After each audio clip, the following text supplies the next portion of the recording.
ఎప్పుడైతే మనము ఓవర్గా మనకి డౌన్ఫాల్ ఆఫ్ B12 జరుగుతుందో అప్పుడు ఆటోమేటిక్గా మనము వీక్ అవుతా వస్తాం. సో దానికి కారణం ఏమంటాం తెలుసా? మనం చేస్తున్న డైట్ అంటాము, పక్క వాళ్ళు అయితే బేసిక్గా ఈ మధ్య నువ్వు తినడం లేదు కదా అందుకోసం వీక్ అవుతున్నావు అంటారు. వాళ్ళు తినడం లేదు వీక్ అవ్వడం కరెక్టే, కానీ తినేటప్పుడు ప్రోటీన్ లేకుండా తినడం వల్ల వీక్ అవుతూ ఉన్నారు. సో ఇక్కడికి వస్తే మనకు అర్థమయ్యేది క్యాలరీ మేనేజ్మెంట్తో పాటు ప్రోటీన్ మేనేజ్మెంట్ కూడా అర్థమవుతుంది.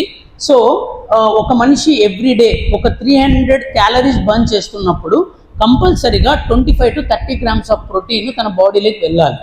లేకపోతే ఆ ప్రోటీన్ ఏం చేస్తుంది అంటే మజిల్ని బ్రేక్ డౌన్ చేసిన మజిల్ని రికవర్ చేయడానికి హెల్ప్ చేస్తుంది.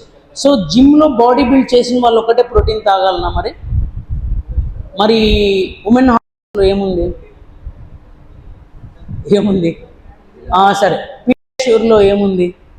ఎంతమందికి న్యూట్రిషన్ ఫ్యాక్ట్స్ చదివే అలవాటు ఉంది? లేబుల్ వెనకాల న్యూట్రిషన్ ఫ్యాక్ట్స్ చదువుతారా? అప్పుడప్పుడు దేనికోసం చదువుతారు? ఏం చెక్ చేస్తారు ఫస్ట్ ఇనిషియల్గా? షుగర్స్. ఫ్యాంటాస్టిక్. ఒకసారి గట్టిగా ఎంకరేజ్ చేయండి, గట్టిగా. అరే మంచి విషయమే కదా. సో షుగర్స్, సో బేసిక్గా షుగర్స్ ఉన్నాయా లేదా అని చెప్పి చూస్తాం. యాడెడ్ షుగర్స్ 0 ఉంటే కన్జ్యూమ్ చేస్తాం. టోటల్ షుగర్స్ కంపల్సరీగా ఉండాల్సిందే.